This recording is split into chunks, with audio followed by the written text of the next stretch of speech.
Welcome to Who Dares Sins, where you get the opportunity to get something off your chest that you might have had on there for a very long time. It might be bugging you that you haven't told the truth. You might have stitched someone up. You might have done something you're not proud of. Well, let me know, and I'll let everybody else know. If you want to remain anonymous, that's up to you. Or maybe you want everybody to know exactly who it was who sinned. So let's get on with it. Welcome to Who Dares Sins, where I take your confessions and tell the world. That's how it works. That's how it works. Anyway, look, this week, right, we got a paratrooper. We've got a paratrooper on here whose girlfriend has sent this story in on his behalf. Now, whether that's because he can't read and write, I don't know. Whether it's because he was too scared to, I don't know. I'm not here to presume stuff. I'm here to tell what I've got.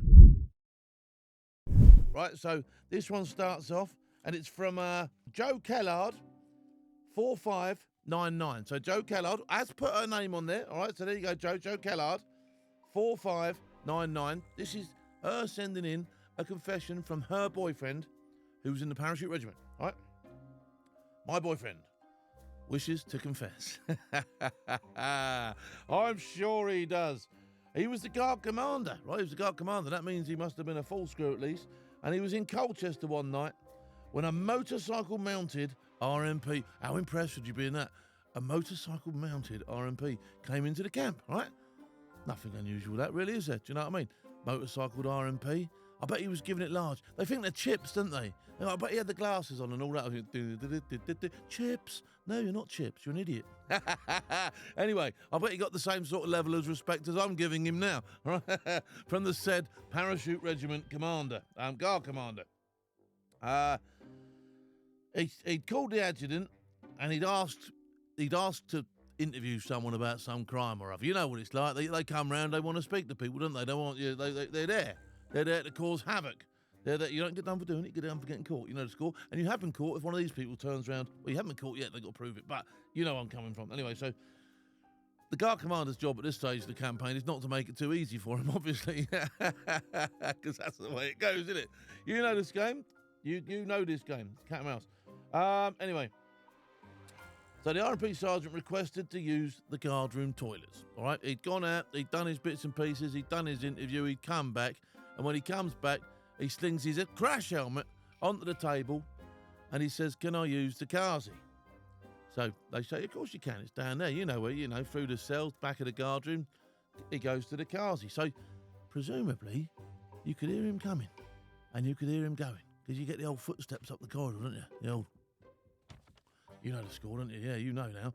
You know now that the fact he's left his helmet there, something's probably going to happen to it, isn't it? You know that, don't you? Anyway, this is what Joe's written to me. Unwittingly, he left his helmet on the guard commander's table. One of the Toms, who was languishing with the rest of the guard force watching movies, all right, I'm not going to say what type of movies, but you can gather what type of movies they were. The type of movies that excite you. That's all I'm going to say, all right? Honking. Right, one of the Toms noticed the unguarded RMP helmet and decided to skiff the front area. Now, for those of you that don't know what skiffing is, it's basically depositing some juices from somewhere rather honking on your body onto the said area where he's most likely to sniff it when he puts it on. That's just, without going into too much detail, that's in a nutshell, that's skiffing, all right? He skiffed the front area and microphone of the said helmet with his fresh, sweaty arse juice. There you go. I mean, she puts it beautifully, doesn't she, Joe? Joe, that was a thing of beauty. My boyfriend said he tried to stop it. Oh, yes, I'm sure you did. What, in between fits of laughter? In between your nose growing so big? Was that what he tried to stop it, was it? No. So I don't believe that. And had to look at the RMP while he donned his freshly skiffed helmet, and he was trying not to laugh at it. You can set the picture now, can't you? He comes back from the Kazi, the Tom's disappeared, the helmet's stinking, and now the RMP's sticking it on his barnet. On it goes. You can imagine it was probably the microphone would have gone across his nose, wouldn't it? And just sort of like landed here.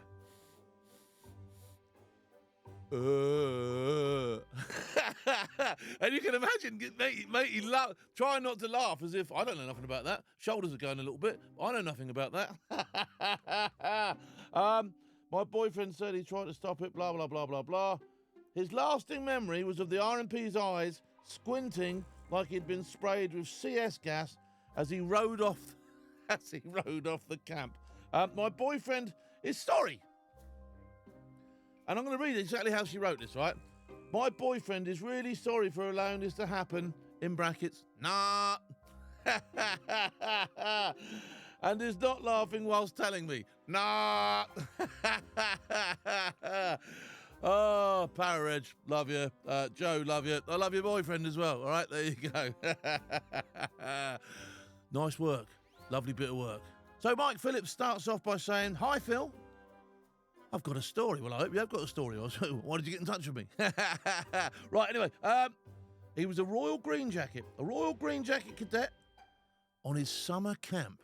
Now, summer camp is a time for joyful celebration. Anyway, right, so, Mike Phillips, this is your confession. And this one actually hasn't come out yet, so if there's people listening in who know Mike Phillips, oh dear, 2 Hotel, yeah, you might want to have a listen in because he's admitting something here. Right.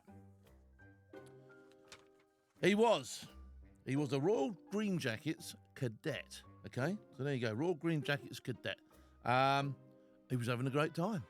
He was in the peak of his childhood. He was having the time of his life. He was living the dream. He was on summer camp.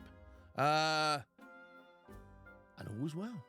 And you know what these summer camps are like? They're a great time, aren't they, for a cadet? You go out, you do cool stuff. You cause a bit of mayhem, don't you? Well, he did. So listen to what he did. It got a bit cold. Oh, did it get a bit cold, did it? Anyway, it got a bit cold. It got a bit cold. So much so that at night, he decided that they needed something to light a fire with. Now, they knew that there was a pile of coal.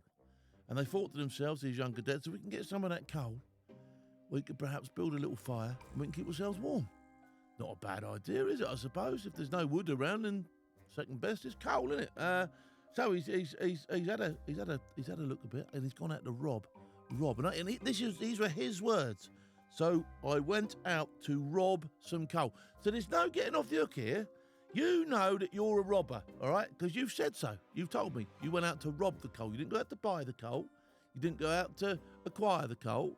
You didn't go out to swap something for some coal. You went out to rob the coal, all right? So now you're a robber, all right? Anyway, you was crawling to the pile. And I like the fact that you were putting the skills that you'd learned during the sort of like week into practice, and you were leopard crawling up towards this pile. And anyway, you weren't doing that much of a good job of leopard crawling up to the pile because you looked up and saw the captain looking at you. All right? Now, the captain might not have known necessarily what was going on at this stage, but you do. And you probably at this point grassed yourself up anyway because you dumped the coal. All right? So you dumped the coal. So if there was any sort of like thing in his mind to think, well, he's only practicing his crawling, no, you dispelled that by dumping the coal, right? If you'd have kept the coal, you'd have probably been all right? He'd have probably gone, oh, he's keen, he's doing a bit of leopard crawling, but no, you didn't, you dumped it, all right? So you dumped it, and not only did you dump it, you run. All right, so you've run away, okay? You've been robbing coal, and you've run away. Anyway, the captain yells, Sergeant, coal thief, or words to that effect, and the sergeant comes running, so you leg it to where you're billeted, all right? Now, these billets, I'll take it with the old type. You haven't specified, but I'll take the old type, where you could crawl in underneath them, and you've managed to crawl under your billet and get onto a beam. So you're pretty much out of sight. Now, I imagine you were fairly small. You certainly weren't my size if you were doing that, because I would have been the billet, all right? So you've managed to get underneath it. You're laid on a beam, and the sergeant can't find you.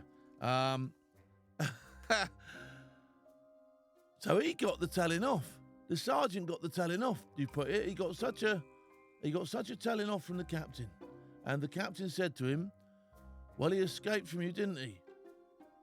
So that was your first, as you said, taste of escape and evasion. Now, if you are that said sergeant, well, At least he's, and you were chasing someone for thieving coal. There can't be many of you out there chasing people for thieving coal. So if you have seen this, I'd love you to get in touch with me and let me know all about how you failed to catch a young cadet who was a lot quicker than you and managed to get himself in a lot better hiding position than you could rumble. Right? So there you go. Anyway, he's fessed up. It's off his chest. It's all done and dusted now. Again, like I say, you're done. It's acquitted. You're out. You're off the hook. So listen, thank you very much. If any of you out there have got similar stories or something you want to get off your chest or something you've been hiding for years and years and years, why don't you let me know? And I'll see if I can't get you onto my show. All right? Nice one. I'll see you all later on.